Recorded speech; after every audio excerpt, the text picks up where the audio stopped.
So hey everybody, it's Matt here. I've been really slack on keeping the video content going on my channel here, but I've had tons to think about. The situation here on the farm is evolving, and now we're getting some pretty unique geopolitical situations that is creating a certain wider context of the central question of this vid.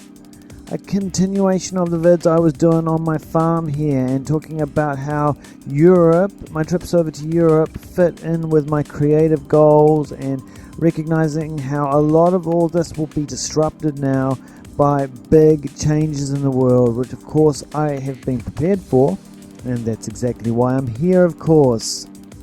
I had wanted to make sure I did a video for everyone on this channel around the whole farm versus Europe question for me for a while. So I get a chance to put up some footage so we can take a look at how the farm is going and track the changes, but things change so quickly. I need to get these ideas out and keep it moving. It's really about stories of our own lives and how experiences are at the root of our creativity.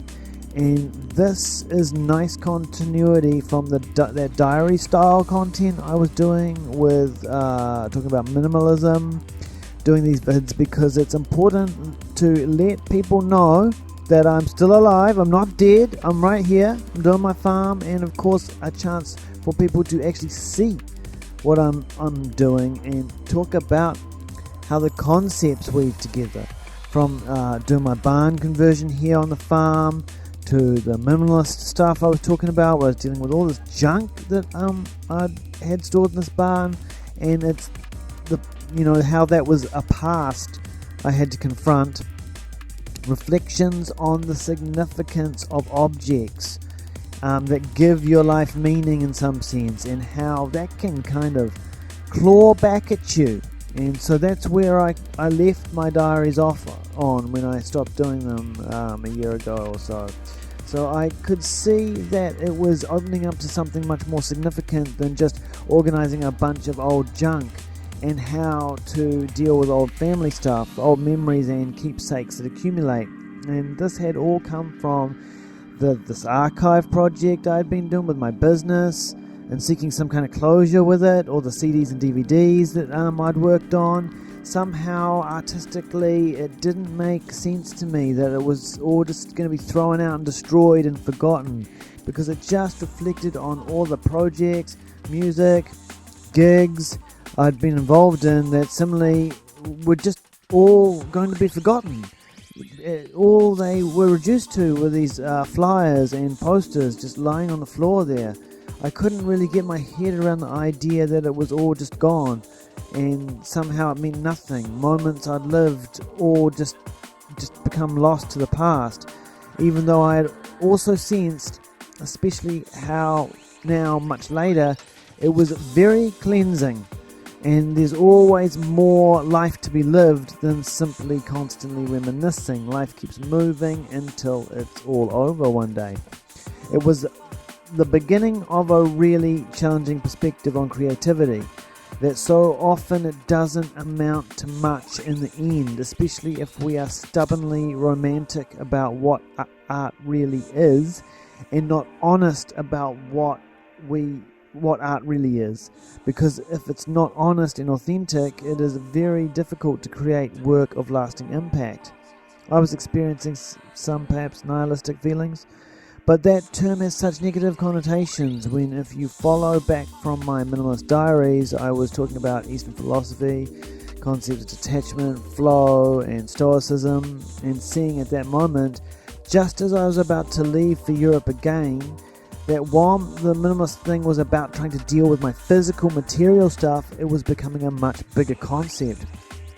And once again, when I found myself in Europe, really being quite unproductive, really not focused on creative stuff at all, not focused on consuming, and not focused on creating or productivity either, I was really in a much more meditative space of just being. And mainly when I was in Minsk, Warsaw, Bucharest and Tbilisi, I discovered that of course the cheap data Made it so easy just to stream tons of content from YouTube and podcasts while I was just walking around all day.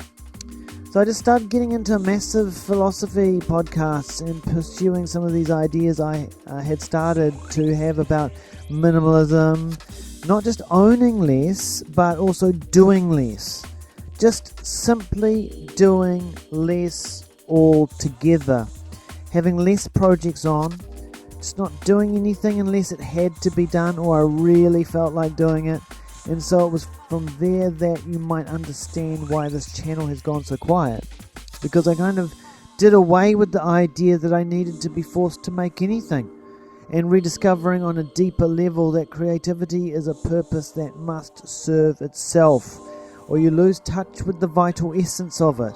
All attempts to achieve anything are purposeless outside of the act of attempting to achieve it. So you can understand why I would ask myself, what am I actually achieving here in Europe?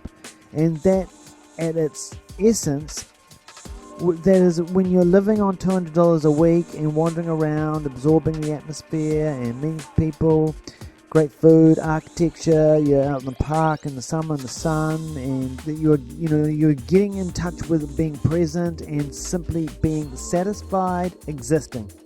And so I still hold on to that.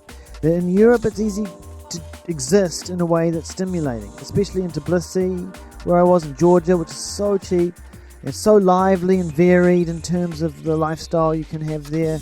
And I don't need to feel burdened by this idea that I'm supposed to be some kind of artist, because I'm not.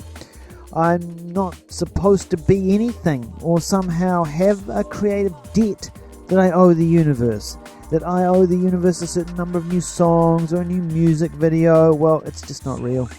It's a whole false construction of my ego, believing that what I make matters is complete egotism. And it may mean I make less, but it is all part of the struggle to make authentic content. So, but what is authenticity now? It's what it's always been. Stories manifested in your creative work that suggest understanding of a situation, a sense of feeling that could not be described otherwise than in the work that you're producing. Doing a video like this is not really heavily artistic in the content of it, but what it does is create a continuing sense of story, moving on from the diaries I was doing to whatever comes next, while telling the story that frames it all.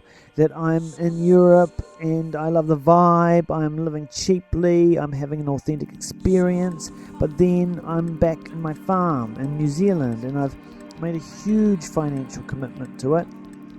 It is, of course, my home, and I really value everything about the idea that I've advanced here of compounding the development of a project or a place, an asset over time. To me, I realized that there was a time in the future where there would be no amount of money you could give me to make selling my farm worthwhile for me.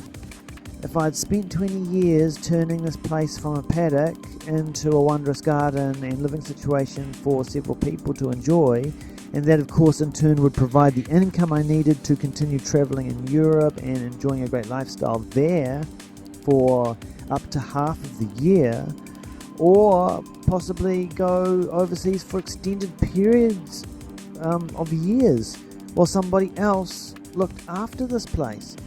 That to me was what I saw as a valuable, nice, stress-free lifestyle with variance through travel, also the deep fulfillment of building up something unique over decades. So bringing the best of two worlds together, I think that's really a rewarding balance that you can tap into. So what I had been doing over the new years was a full-on building program, and I've been trying with mixed results to do various things on social media to get the vibe.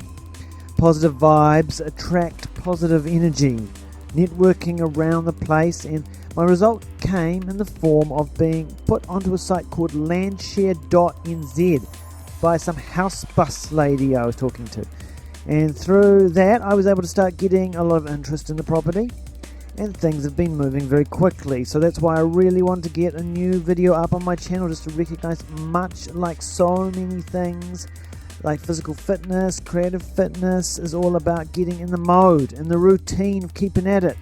And so I have to do these videos which allow us to get a snap of how the farm looks right now.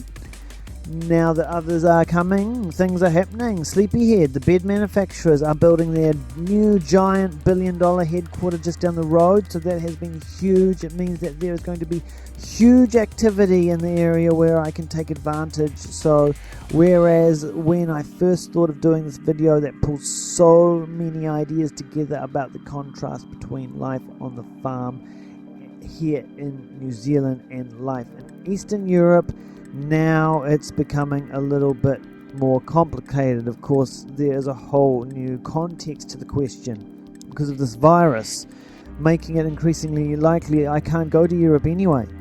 And as things get a little bit uncertain, of course, it comes back to all the reasons I decided to choose this lifestyle of coming to live out on a farm, because I didn't know it would be a virus, of course, but I knew there was something very precarious about how people were just living so obliviously in the cities to the problems that were simply not sustainable. I saw the patterns with Auckland. I did videos on it years ago, talking about how the life we are living, with the accommodation costs and sitting in the traffic and the compulsive consumption, none of this was taking us to a good place. We've been confronting climate change and that hasn't gone away. And now we're seeing how a virus can really mess with the system, the fragility of complex systems, the kinds of threats that exist now that require, for different reasons, that we go back to a simpler lifestyle, where you're more self-reliant and insulated from large-scale shutdowns of the system. So that looks like I might not go back to Europe if things don't start de-escalating in the next few months. But of course that's not really a big inconvenience, because it's exactly why I decided to get out of the city, because I could see these kinds of issues arising. What happens when emergencies put pressure on a fragile system that is already squeezing out as much as it can to keep ticking along? It is important for me to do this content, to stay connected to my story and connect with other people through that.